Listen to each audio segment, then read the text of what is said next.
Hey guys, Landon13 here, and today we are doing a movie review on the 1980 cult classic film, The Shining. This film was made by Stanley Kubrick and is based on a novel by Stephen King of the same name. So let's get into it, shall we? So basically the story is very simple. Jack and his family move in for the winter at the Overlook Hotel, and strange stuff starts to happen, but also Jack starts to lose his mind and eventually wants to kill his family, but at the end he dies from the freezing cold snow, and basically the hotel claims him. So anyways, the plot of the film is very simple, you know. Like, Jack is like the caretaker of the Overlook Hotel, and he's gonna stay there and keep the place checked alright. So nothing bad happens, no fires, nothing much. But he also wants to write a book, so it's a perfect place for him. But he also gets informed about the past tragedy at the hotel, like the murders, Grady's murders, you know. But anyways, Jack's like, I promise I will not turn out like that. He does near the end of the film. Anyways, they go to the Overlook Hotel. Now, the Overlook Hotel is one of the villains in the movie. I know Jack Torrance is the other villain of the movie. And then kind of the ghost. But the Overlook Hotel is the main antagonist of this film. It's pretty much a living entity of its own. And of course it knew that Danny has the shine. And basically it wants to go through Jack to do its bidding. So basically it can do more killing murders, you know if I mean. Haha. But anyways, the title, The Shining. It actually gives us a good explanation why it's called The Shining. Because these people have special gifts, special powers called The Shining. Anyway, they can look into the future, or they can do like telepathy, like through their minds. We don't really see much of the shining in this movie, but Danny uses it a lot in this film. But we don't really see him using much of it. He uses it to contact Dick Hallorann to the hotel. Tony shows him visions of the future, what's going to be happening at the hotel. And of course, he can also see the spirits of the hotel through the shine. Basically, the past victims of the hotel itself. And basically it gives us a lot of iconic scenes, like Jack and Wendy on the staircase, the blood elevator, the red rum on the door, his Johnny scene, the hedge maze scene, all those things is just excellent. And this film is really good. The performance of Jack Nicholson is just 10 out of 10. He starts out just normal, you know, he's just there to write a book and be the caretaker of the hotel. But slowly through the film, he's starting to lose his insanity and mind. Eventually leads to his death in the hedge maze in the winter cold. And basically, you know, he's an alcoholic, and after when he dislocated Danny's shoulder, he vowed to never drink again, but eventually he was not coping very well, the insanity and everything else, and he goes back to drinking with the Jack Daniels, and eventually he goes on a crazy rampage that kills Jack Hallican. Sorry, I can't pronounce the name, but he does kill one person, but when Wendy and Danny get away, the hotel's like, well, you failed us, boy. Now you're us. Now you're gonna be ours forever. So the hotel claims him, and, well, he dies in the snow. This film has a lot of mystery to it. There's one mystery of how did Jack got out of the freezer. I know that Mr. Grady's voice was behind the freezer door, but how did he get out? We never see the other person on the other side, so this must be the only paranormal thing in the hotel. But the rest of the film, we don't really see much of it. Well, we do, but through Jack's mind, or Danny's mind, and eventually Wendy sees all the crazy stuff in the hotel for herself, so all the spirits are like showing up, and the hotel is alive, and it's just going all crazy and stuff, you know? The actor who plays Danny in this film is good. He has an imaginary friend called Tony, and Tony doesn't want to go to the Overlook for a reason. Shows Danny all these horrific visions that's going to be happening. It all happens, and eventually they do get out, you know, but Wendy and Danny are like traumatized, especially Danny after the whole thing at the Overlook. And then we get Wendy, who's the mother of Danny and the husband of Jack, and she is just amazing. If you did not know this, she was actually pushed to her limits. Those are real tears. She was crying so much that she couldn't even cry anymore on set. So all of that was real. And Stanley Kubrick must have pushed her that hard for her to get this iconic role in this film. Now, the horror is there. The horror is more of the insanity and the isolation and what happens when you're isolated in this lonely place for all of winter and you just go mad, you know? I know at the start Jack doesn't go mad, but eventually he goes insane. Then we got some iconic music, like the opening shot for The Shining with the music. You know what I'm talking about. And then you got that Midnight, The Stars Are You song during the ballroom scene and at the end credits. Actually, the end of the movie shows us Jack in the ballroom at the Overlook Hotel in 1920... Wait, no. It's... 1921. So, a lot of mysteries surrounding this film. Basically, Jack gets claimed by the hotel. Now he's one of the spirits there. Of course, he's also claimed into the past. So, basically, a lot of stuff happens. And, of course, Danny's story, the Overlook Hotel, the ghost, their story is not done yet. As we see in the sequel, Dr. Sleep. The sequel to Stanley Kubrick's The Shining, and of course, the book adaptation of Stephen King's The Shining. But we're not going to be doing that review. That review will be coming, don't worry. And if you did enjoy this movie review, check out my other reviews. I did Stephen King's It Chapter 1 and 2 reviews on the channel. Check out my other reviews and my TV show reviews. They're awesome. Also, check out my other content. You'll get the greatest thing. But anyways, so give this video a like, click the notification bell, and click the subscribe button to become a Team 13. Really helps out the channel a lot. But that's Landon 13 signing off now. Bye-bye. Hey guys, Landon 13 here, and today we are doing a movie review on Dr. Sleep, the 2019 film that was released well in 2019. It is also a sequel to the Stanley Kubrick film, The Shining, the masterpiece.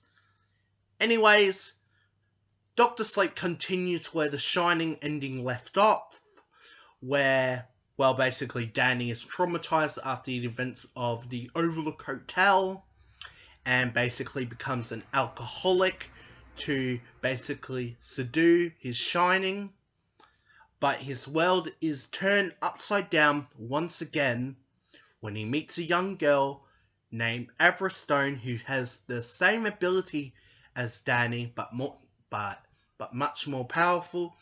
But this also gets the notice of the True Knot members, the cult, and led by Rose the Hat, and they want to feed on her and get her steam. So Danny needs to protect this child from this vampire cult. So anyways, the movie is pretty simple. It's basically, of course, a sequel to The Shining. So how does it connect to The Shining, may you ask? Well, there's a lot of things. First, Danny himself, who's now an adult. He's one of the main characters. Then you have the Overlook Hotel that actually appears in the final act of the film. You got Dick Halloran's ghost. You got the different spirits and ghouls of the Overlook. Of course, you got Red Rum that was on the wall. And you also got a little bit of Jack Torrance and Wendy Torrance as well. So anyways, that's how it connects to The Shining. But also, Doctor Sleep is also its own film as well. Basically, Act 1 and Act 2 are basically on its own. Just little mentions of the Overlook incident. But it's not until we return to the Overlook is finally a sequel. So, yeah. Anyways, the villains are great. I love the villains' acting. Especially Rose the Hat. Now, these people are terrible, let me tell you. If Pennywise was terrible, Pennywise would be appalled by these people, let me tell you. Anyways, the True Knot are basically this cult that has lived for a very long time. And of course, they feed on people who had the shine, especially children. And they don't care. Basically, what they do is they track down these people who have the shine, they kill them, and they feed on their steam, and basically they live while they get immortality, basically. But the side effect is, they're going to keep feeding, otherwise they all die. Now, we also get to see the villain sides and why they do these horrible things and actions to these people. They want to live forever, that's all they want to do. They don't care about humanity, they care about one another. And then you got the protagonists, the good guys that I root for. Anyways, you got Danny, who's still traumatized from the Overlook.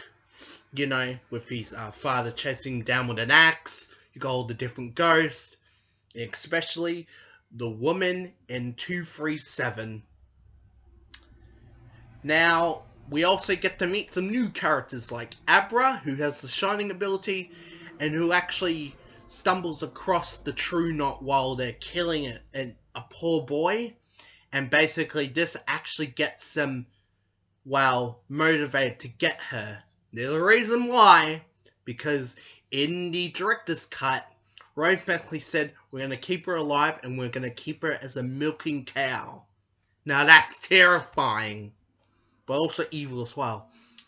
But the villains do get their comeuppance. Basically, they set a trap for them. Basically, Rose is just at the campsite because she's gonna wait for the Crow Daddy to deliver Abra. But they also lured him into a trap, basically, killing most of the True Knot members and basically killing Crow Daddy with the van when Danny possesses Abra for a short time. And basically all this leads to the return of the Overlook Hotel. The exciting bit of the film and also the marketing behind the film basically says, dare to go back. So basically the Overlook Hotel becomes another key role as a villain as well. The second antagonist of the film. Of course, Rose does get killed by the ghost that feeds on her the same way she did to the other people who have to shine. And once again, the Overlook has its time to shine. Basically, Danny's now possessed and chasing Abra throughout the hotel, just like Jack did to Danny all those years back. And of course, we do get a good ending. Of course, just like in the original Shining novel, the Overlook burns down. Of course, in this movie, the Overlook does burn down. And at least Danny gets to be with his mother again. Basically, the film ends with the Overlook ghost now traumatizing Abra, but she keeps him locked up in a box. What a movie. Basically, this film is a nostalgic trip for anyone who watched the Kubrick films, like from the music to Red Rum, and even walking down memory lane in some of the iconic shots from The Shining, like here's Johnny, the red rum scrolled onto the door, the twins in the hallway, and of course, the ballroom, where we get this interesting scene between Danny and his ghost father, Jack, who's now Lloyd. And basically, Danny refuses to drink alcohol because this film is about recovery, while The Shining's about giving in to your addictions. So basically, it's a nice send-off for Danny's character arc. Basically, he went from alcoholic to basically a guy who doesn't want to drink alcohol anymore. He overcomes this. And of course, we also learnt that when his mother was dying in bed, she was surrounded by death flies and he couldn't look at her. And this gives us a nice another scene of when Danny is joining his mother in the afterlife. You can actually see him looking at her. So, it's a nice payoff. As for the villains, they were great until the third act, where Rose's was wasted opportunity. She was killed off really quick. She was a great villain. She was really threatening, and she'll do nothing until she gets Abra, and she failed miserably. And of course, that payoff with them with the big battle and stuff, it was a letdown, but it was good to return to the Overlook, something familiar, and with it burning down, we finally end the chapter for The Shining and for Danny, and you know, it was a great story. It was a great movie. The acting was great. Then you got like these like familiar locations, and basically, you know, it was a great movie. For the fans of the Kubrick film, I would recommend this. If you want to watch Doctor Sleep and you're a fan of the Kubrick film, I would recommend it. To those who hasn't watched The Shining, you gotta go and watch The Shining first before watching Doctor Sleep to understand it all. You know? But yeah, it was a good movie. A great sequel to The Shining. I would recommend it as a sequel. Well, it wasn't really, but it was the same, you know. The design of the Overlook now abandoned was great. The villains were great. The characters were great. And, you know, there was a lot of character development. The movie started out slow, but eventually it picked up with the story. And that was great. But anyways, that was my movie review for Doctor Sleep, the sequel to The Shining. What do I give this movie? A 10 out of 10. Really good. There are some scenes that are very hard to watch, but it's a great movie and a great tribute to Stanley Kubrick's film, The Shining, and also one hell of a watch too. But anyways, if you did enjoy the video, make sure to click the notification bell so you get updated when I upload a video.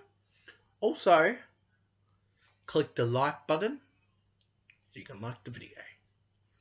And click the subscribe button to become a Team 13. Really helps out the channel a lot, doesn't it? Yes, it does. Haha. But anyways, if you want to check out my other movie reviews, go and check out my movie review on The Shining and how I explained that. And also check out my It reviews. They're there. But anyways, yeah. That's Len 13 signing off for now. Bye-bye.